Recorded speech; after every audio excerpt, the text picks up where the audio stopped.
Hola, ¿cómo están? Les mando muchos saludos. Les comento que este video lo íbamos a subir ayer, pero por un tema de que uno tiene que pagar el derecho de piso para ir aprendiendo estas cosas y de forma acelerada, lo habíamos filmado con muchas resoluciones, después nos subí a Facebook y a YouTube. Subía lentamente, pero hay un tema técnico que todavía tenemos que resolver, entonces vamos a hacer esta versión nueva con menos resolución para ver si sube rápido a Facebook y un poco cumplir con aquel video que les había dicho de síntesis de lo que habíamos hablado de Leonardo el último sábado. Voy a tratar de recrear parte de lo dicho. Tuvimos 1 hora y cuarto, 1 hora y 20. Va a ser una síntesis amable, como un estímulo de aproximación al tema de Leonardo, no más que eso, y de no demasiados minutos. Entonces, para tratar de continuar con este espacio que estamos tratando de crear para acompañarnos y compartir contenidos culturales que un poco, nos logren sacar un poco de la realidad muy agobiante en la cual estamos, y que en este caso uno opta por brindar alternativas para que nuestra mente se pueda poner también en perspectiva de una expansión hacia la cultura o nuevos temas. Y dentro de esos nuevos temas, para nuestra propia formación, inquietud, para una gimnasia del pensamiento y por qué no de la sensibilidad, yo había elegido como nuevo tema el tema de Leonardo en este caso. Entonces voy a hacer una síntesis aproximada a lo que habíamos dicho la vez pasada en una transmisión por Zoom, que después quizás también la hagamos la nueva por Zoom y también por Facebook Live al mismo tiempo. Después eso se los voy a avisar también. Bien, cuando hablamos de Leonardo estamos hablando de un personaje fundamental del arte y el pensamiento modernos. Leonardo es un hombre que está en la transición entre la Edad Media y la modernidad. En términos cronológicos, para que ustedes se ubiquen, nació en 1452 en Vinci, una aldea cerca de Florencia, y murió en Francia, en Amboise, en 1519. Esto lo ubica en ese periodo donde la Edad Media va cediendo en sus estructuras para dar lugar a una cultura incipiente nueva de la modernidad. Y una idea central de la modernidad que va surgiendo, y Leonardo como un exponente de ese proceso, tiene que ver con el paso de lo teocéntrico medieval a lo antropocéntrico moderno.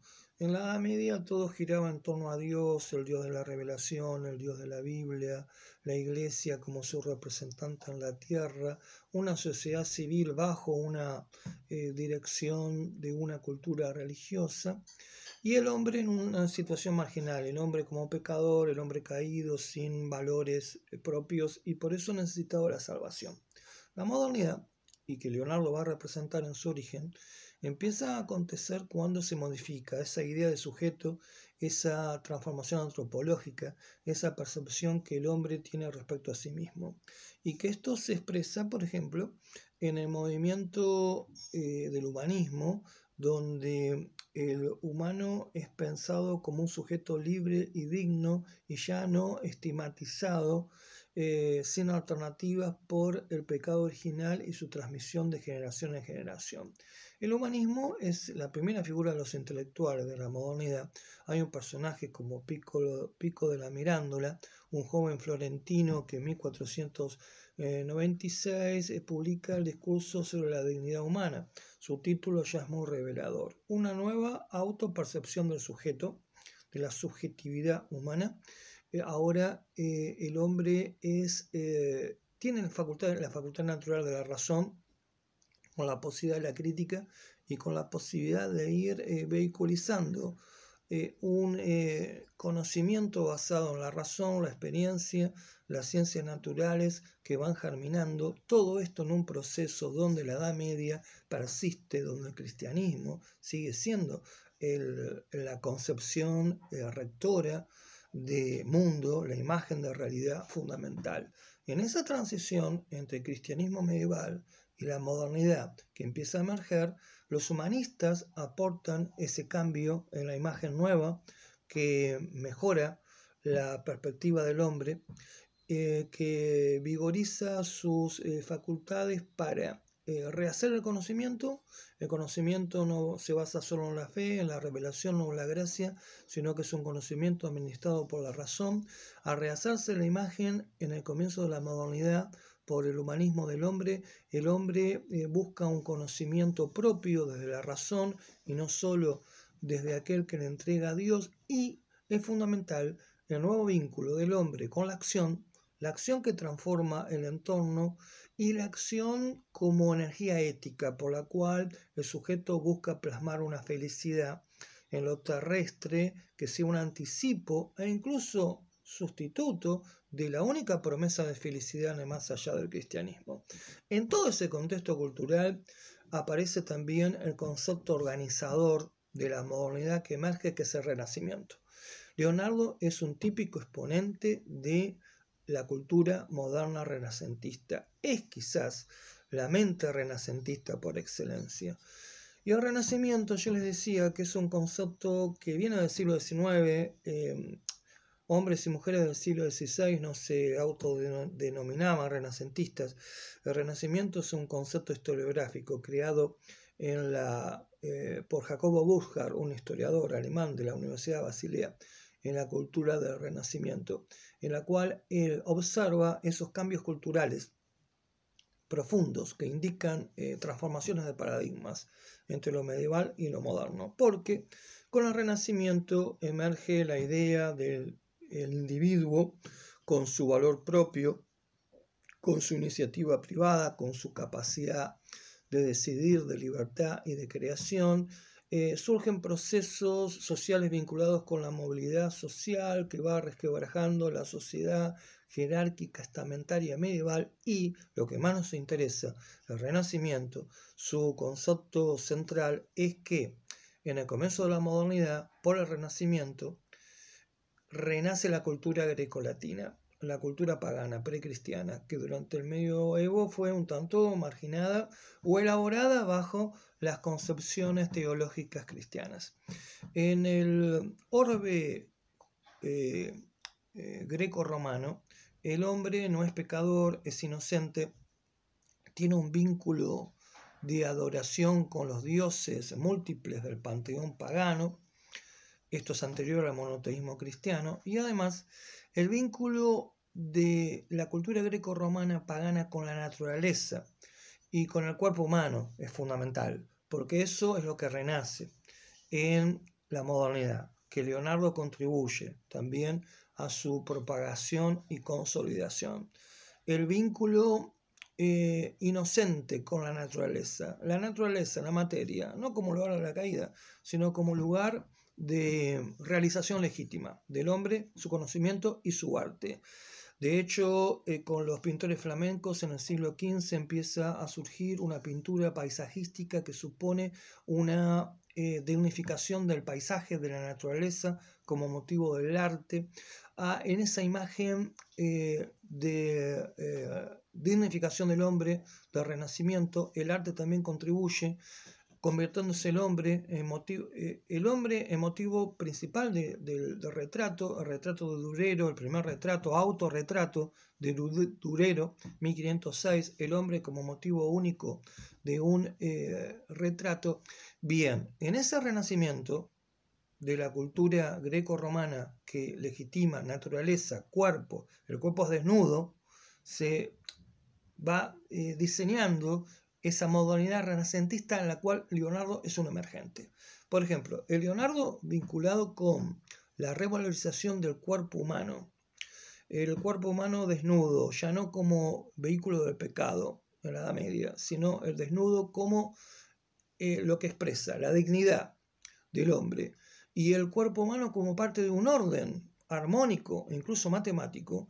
Es todo eso que confluye en el famoso dibujo del hombre de Vitruvio, que está en la galería de la Academia de Venecia. Ese dibujo que Leonardo expresa en su búsqueda, que viene de la antigüedad pagana, de las medidas perfectas del cuerpo humano. Es ese dibujo que todos ustedes recuerdan de un hombre desnudo con las piernas y con los brazos extendidos dentro de un círculo y un cuadrado. Ese interés por el cuerpo desde el arte en el Renacimiento que Leonardo participa nos permite entender o introducir otro aspecto que es fundamental para pensar a Leonardo. El Leonardo interesado por la anatomía, pero esto tiene que ver con algo previo.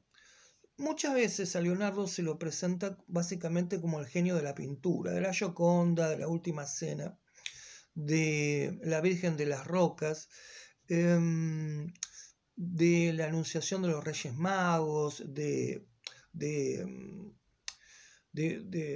la visita de los Reyes Magos y de la Anunciación, que es otra obra. La Dama de Arminio, la famosa San Juan Bautista de Leonardo, ese corpus de pinturas muy conocidas, la Adoración de los Reyes Magos era la pintura, no la Anunciación, que están en la Galería de los Uffizi. Entonces, ese corpus de pinturas de Leonardo hace que muchos lo vean básicamente como un gran pintor y que por lo tanto su legado se vincula con el arte pictórico y que contribuye al Alto Renacimiento, entre el 1500 y 1515, que es el esplendor del arte pictórico renacentista. Esto es así, pero solo es un perfil de la riqueza de la obra de Leonardo, que no agota en modo alguno su legado. Su personalidad renacentista es mucho más compleja, porque justamente el Renacimiento se vincula con un interés por la cultura universal. Es decir, una dinámica de la intelectualidad distinta a la de la especialización del mundo contemporáneo. No tenemos mucho tiempo para desarrollarlo ahora, pero digamos que el paradigma de formación del intelectual universitario contemporáneo se vincula con los especialistas de las distintas disciplinas. Incluso hay disciplinas como la biología celular que ha crecido tanto que ya necesita de una división interna en microespecialidades. Entonces, el especialista es aquel que piensa desde campos importantes pero acotados de saber, muchas veces no consciente de cómo su saber especializado pertenece a entramados culturales, contextos dinámicos mayores. Es como que es el estudio de un árbol dentro de un bosque que se ignora. En el Renacimiento, la mente piensa de otra manera. Es el interés por la cultura universal, es el interés por las especies, los árboles, lo individual, pero dentro de lo universal del bosque. Entonces, la mente de Leonardo, como mente renacentista, que va mucho más allá de Leonardo como pintor, es un pensador renacentista que se abre a la cultura universal, a un interés por las distintas disciplinas posibles de la época, buscando una interrelación, una interacción en la búsqueda de un conocimiento nuevo y continuo. La cultura universal de los muchos saberes de Leonardo también lo caracteriza como un cultor de la polimatía, que es ese interés por la diversidad de saberes. Esto nos habla quizás de lo que es el núcleo más candente de la singularidad de Leonardo como creador. Es un creador artista y al mismo tiempo es un intelectual, un investigador, es un pensador. Su mente representa un modo de pensamiento vinculado con lo universal y con un tipo de pensamiento que hoy caracterizamos como pensamiento sistémico, pensamiento holístico, un pensamiento de la totalidad, una totalidad que incluye la diversidad de los saberes. Es decir, en el Leonardo como pensador sistémico, seguramente ahí encontramos lo más rotundo, vigoroso y fascinante de su personalidad creativa, que une arte con ciencias, con invenciones, como también destacaremos, y con las investigaciones en las distintas disciplinas. De hecho, el Leonardo interesado por el cuerpo, las medidas perfectas del cuerpo, el dibujo que les comentaba del hombre de Vitruvio, nos abre entonces a Leonardo renacentista que se interesa por los muchos saberes. Y ahí está el Leonardo interesado por la anatomía, hace investigaciones de vanguardia respecto a el interior del cuerpo humano. Cuando Leonardo hace estas investigaciones, aún tiene mucha vigencia los interdictos, las prohibiciones del cristianismo respecto a la apertura de los cuerpos, las autopsias. Leonardo entonces acomete estas investigaciones desde cierta actividad nocturna, crepuscular, clandestina.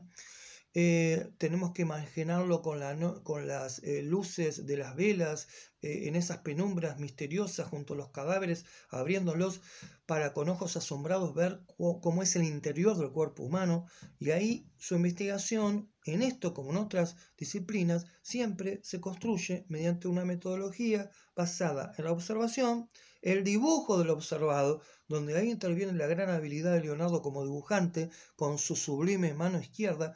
Dibujos acompañados por una escritura que se llama escritura espejo, que es de derecha a izquierda, y que hay toda una discusión sobre si esto era por la cuestión neurofisiológica de la mano izquierda de Leonardo o por un lenguaje secreto. Seguramente tenía que ver con la cuestión de la zurdería. El hecho es que los dibujos con la escritura espejo era el vehículo para investigar, para ordenar conocimiento por sus investigaciones. Así Leonardo dejó más de 13.000 dibujos. Muchos de ellos están en varios códices, el Códice Atlántico, el Códice Tribulciano, el Códice de Leicester, el Códice de Windsor.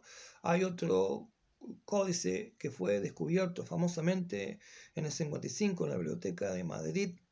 Y eso no significa que todos los dibujos de Leonardo los conozcamos actualmente, porque es muy posible que algunos estén perdidos o quizás en colecciones privadas o manos privadas. Y a partir de esas dudas, bueno, uno tomó esa idea de los dibujos perdidos de Leonardo y hace poco terminó de escribir una novela basada en eso y en otras cosas, que es el dibujo de Leonardo, justamente se llama. Entonces, Leonardo, la anatomía. Estudios sobre el aparato reproductor, sobre el aparato cardiovascular, la circulación sanguínea. Hace una famosa autopsia de un hombre de 100 años y descubre que la causa de su muerte fue atrofia coronaria. Leonardo que empieza a sentar bases científicas de la anatomía antes del famoso anatomista Andrea Vesalio, que es unas décadas después, en la ciudad de Pavía. Entonces, Leonardo anatomista, el Leonardo interesado por la biología, el Leonardo interesado por la paleontología, el estudio de los fósiles, el Leonardo interesado por la geología, que empieza a sospechar que esos restos de moluscos en lo alto de las montañas indica que esos lugares tuvieron que haber estado sumergidos en algún momento, y por lo tanto empieza a postular una imagen de una historia de la geología donde el tiempo del planeta sería mucho más largo. Empieza a vislumbrar el tiempo profundo, que en geología se llama el tiempo de millones de años, para explicar los procesos de constitución geológica del planeta. Y en eso está también la cuestión de la evolución. Por lo tanto, el Leonardo geólogo, el Leonardo de los estudios de hidráulica, a propósito del movimiento de las aguas, y también esto vinculado con la construcción de diques. El Leonardo que estudia la atmósfera, la turbulencia del aire, para volcarlo a sus estudios para las máquinas voladoras que él proyectó y que nunca se realizaron, y también la turbulencia del aire expresado en sus famosos dibujos o serie de El Diluvio.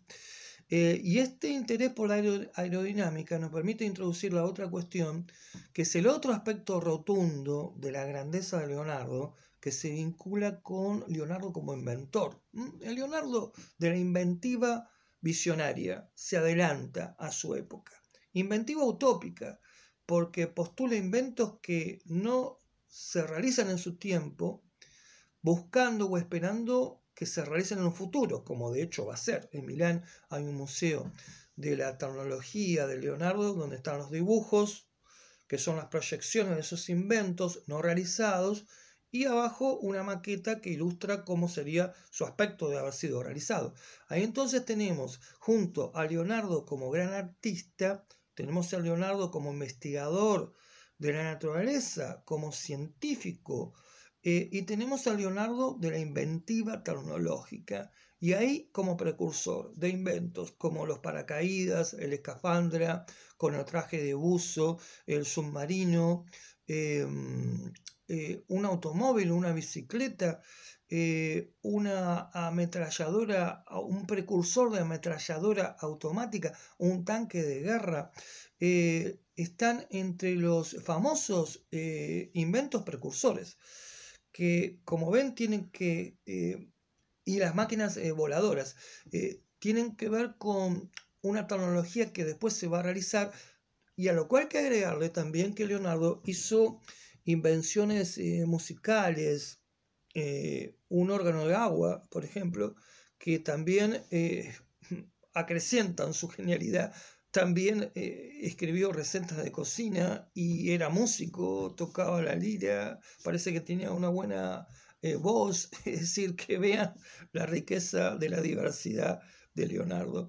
En ese aspecto de Leonardo, de los muchos saberes, en lo cual le agregamos sus invenciones, además está el Leonardo también del urbanismo precursor. El Leonardo estuvo en Milán en una época, cuando llega a Milán había una peste, y pensando en un nuevo diseño urbano para mejor controlar esos peligros de expansión de peste, rediseña, hace un proyecto urbano teórico, por supuesto, de nueva ciudad, en la cual la ciudad se la piensa organizada con muchos espacios abiertos, intermedios, para la mejor circulación del aire, de la luz, del agua, de las personas, de las cosas, porque ya Leonardo recoge esa idea que ya estaba en la época, que las pestes se propagan más por los hacinamientos, las grandes concentraciones de personas.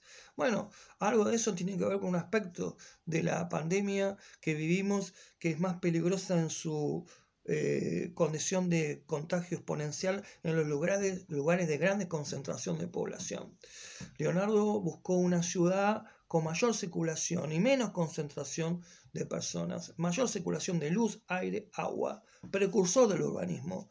El Leonardo cartógrafo, que empieza a hacer mapas con un carácter científico, no mapas pictóricos, como por ejemplo el del Greco, la vista del Greco, que donde está la visión subjetiva del artista, sino mapas con pretensiones de rigor científico. El mapa de Imola es el famoso de Leonardo, visto desde arriba.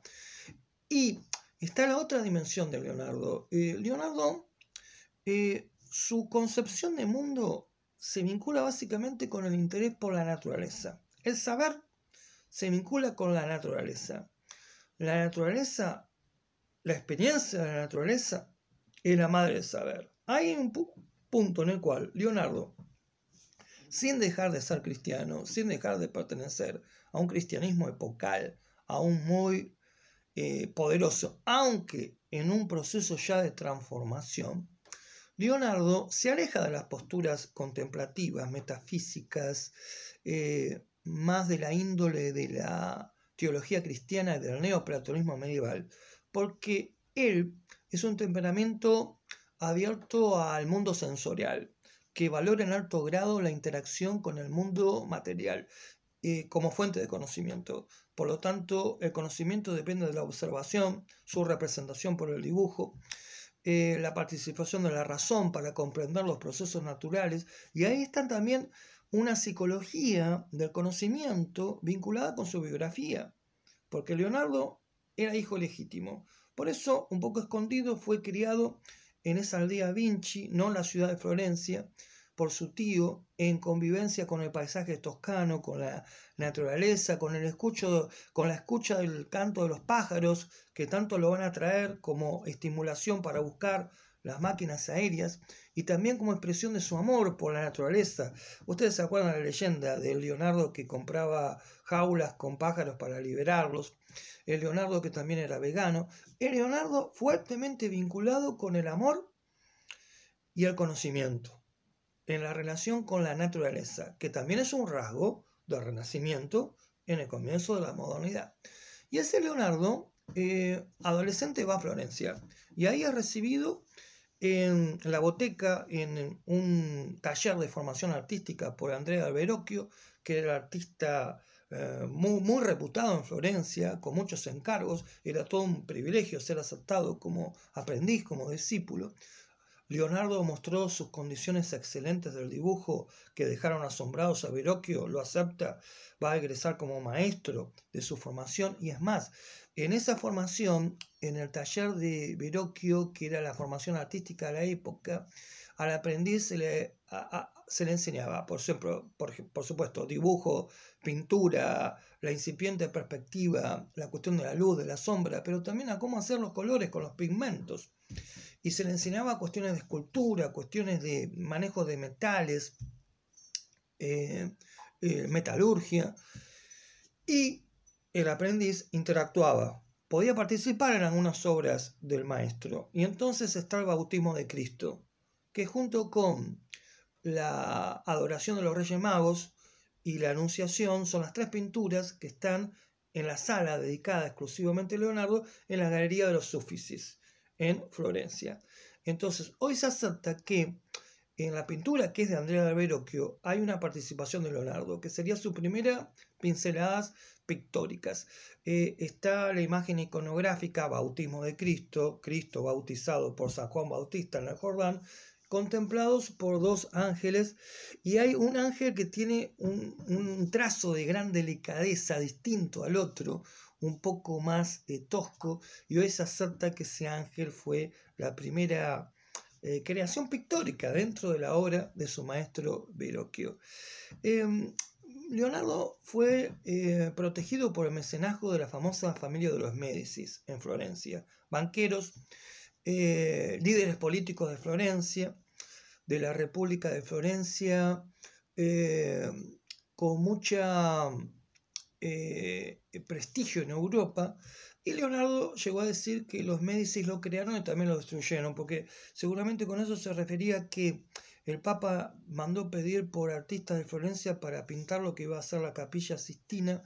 Leonardo no fue elegido entre ellos, va a ser enviado en una misión diplomática artística a Milán, y así va a llegar a conocer al duque Ludovico Sforza al Moro en Milán, en la Lombardía, y ahí va a luchar por ser aceptado en su corte. Hace un famoso informe en el cual se presenta como ingeniero militar y solo las últimas líneas como pintor. Esto es muy interesante porque tiene que ver con que Leonardo buscaba ser protegido como artista, y para esto su mejor recurso era sus habilidades inventivas aplicadas a ingenios bélicos, que era lo que más demandado en una Italia dividida, inmersa en luchas entre reinos, ducados, condotieros. La Italia dividida de Maquiavelo, que Leonardo conoce en Imola junto a César Borgia. Entonces, Leonardo es como que pone en un segundo plano por lo cual es más conocido popularmente, sus condiciones pictóricas. No es aceptado al principio, pero finalmente se le abren las puertas de la corte. Ahí muestra otra disciplina, que es su condición de escenógrafo. Hace famosas representaciones teatrales. Va a ser un autómata león en una reunión de reconciliación después entre Francisco I y el Papa, y eso tiene que ver con otro aspecto de Leonardo, que como otro aspecto de su inventiva, que es los dispositivos de autómatas. Hay un dibujo famoso de Leonardo de un proyecto de robot de 1495 que no realizó en su época, claro, y que hace unos años ha sido realizado y está en exposición en un museo en Alemania. Entonces, Leonardo en su etapa en Milán se abre también al estudio de las matemáticas, se hace amigo de Luca Pacioli, recibe el encargo en la iglesia de Santa María del Fiore de parte de los dominicos de la famosa Última Cena, donde va a inventar una nueva forma de técnica de fresco que fue fallida y su pintura era muy lenta, tuvo muchos reclamos por eso. Y ahí está el aspecto de Leonardo inconstante, indisciplinado, y eso se vincula con que Leonardo durante su vida escribió multitud de textos sobre la pintura y consejos a pintores que dejó dispersos. Y Francesco Merci, que fue su más querido discípulo y después albacea, después de su muerte, recoge en el Tratado de la Pintura. Leonardo no escribió este tratado de forma sistemática, es producto de la unión que hace Francesco Merci de estos textos dispersos, y entonces hay un capítulo sobre la pintura como una ciencia de lo mecánico y una ciencia mental, un libro sobre la óptica, sobre la luz, sobre la sombra, sobre la botánica, sobre las plantas, la botánica, que me parece que no se los observé dentro de los intereses múltiples de Leonardo, la botánica, el interés por conocer el realismo de los detalles de las flores, que después los usa en el primer plano de la Virgen de las Rocas. Entonces, el Tratado de la Pintura, editorial es una recomendación muy importante. Cuando yo les decía que Leonardo, perdone que hable un poco rápido para que no se haga muy extenso, cuando Leonardo lo tenemos que ver como un gran pensador y no solo como un pintor, o como un pensador artista, como el Greco proponía para sí mismo, Leonardo como pensador y pensador sistémico es visto por algunos, como por ejemplo por Friedrich Capra, físico checoslovaco nacionalizado norteamericano. En este libro que les recomiendo de Anagrama, La ciencia de Leonardo, él propone la tesis de que Leonardo, como pensador sistémico e investigador experimental de la naturaleza, Leonardo puede ser visto como el precursor del método científico, antes de Francis Bacon y su método inductivo, por esa intensidad en un estudio basado en observación, experiencia y racionalidad. Y Leonardo, que tenía el amparo de Lodovico Sforza, para cuyo padre también había proyectado un famoso proyecto de monumento ecuestre de una gran estatua de un caballo, y caballo que quedó inconclusa también, claro, perdió ese apoyo cuando Milán cae en poder de los franceses. Carlos V, rey de Francia, lo invade en 1498. Ahí hay un periodo en el cual Leonardo es contratado en Venecia, es contratado por César Borgia, el general del ejército de los estados pontificios, hijo de Alejandro VI. Se encuentra con César Borgia y Maquiavelo en Imola, como yo le decía. Seguramente Leonardo no habrá estado muy cómodo con César Borgia, un hombre que se ufanaba de su astucia, su hipocresía y su violencia para obtener poder, un hombre de la guerra, de su tiempo también. El Leonardo pacifista no se habrá sentido muy cómodo, sirvió poco tiempo a él, vuelve a Florencia, hace la batalla de Angiari, sobre la cual hay todo un debate, y Leonardo en sus últimos tiempos va a recibir el nuevo mecenazgo del gran rey de Francia, el joven Francisco I, que estaba imbuido de la mentalidad humanista, que va a admirar intensamente a Leonardo y le va a proponer que trabaje para él bajo su mecenazgo en Francia. Entonces un Leonardo ya de 60 años, imagínense en esas épocas que no había transporte del avión, el tren rápido, a caballo, con sus discípulos, con sus pertenencias, con sus pinturas. Hizo ese largo viaje por los Alpes para llegar hasta el centro de Francia, y ahí transcurre sus últimos días, años, en sus investigaciones, en proyectando una nueva ciudad capital para Francia no realizada, y otros proyectos, y muere, como les decía, en 1519.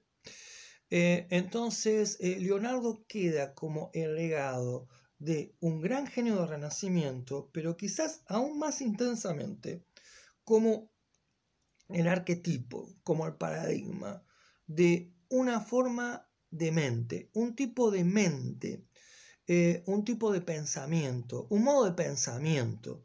Creo que es el legado más importante, o uno de los aspectos del legado importante de Leonardo, que creo que es estimulante pensarlo en comparación con aquella cultura fragmentada de la hiperespecialización de este complejo siglo XXI, ahora atravesado por esta distopía pandémica que nos obliga a repensar muchas cosas, que seguramente se lo va a pensar con más claridad cuando volvamos a un nuevo tipo de normalidad, que no va a ser como la de antes seguramente. Entonces, en este contexto, el modo de pensamiento de Leonardo, un pensamiento que busca las relaciones entre los distintos saberes, una mente que busca un saber de lo universal, la mente universal de una universalidad de la diversidad de los saberes, movida, como uno escribió en un artículo por ahí,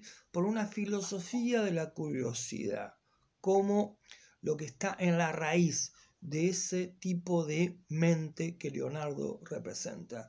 El pensamiento de una universalidad en la diversidad, un interés por la cultura en su amplitud y en la diversidad de sus expresiones, que no se limita entonces a los recortes de la especialización. Un Leonardo interesado, en definitiva, por la realidad en toda su amplitud, en su conocimiento y en la realidad, la naturaleza, como motivador de actos de creación artística. Un artista pensador, un pensador artista, un modelo de construcción de una subjetividad de la pasión por el saber y la creación. Bueno, ojalá que esto despierte algún tipo de inquietud. Les dejo un gran saludo y seguramente el sábado continuamos.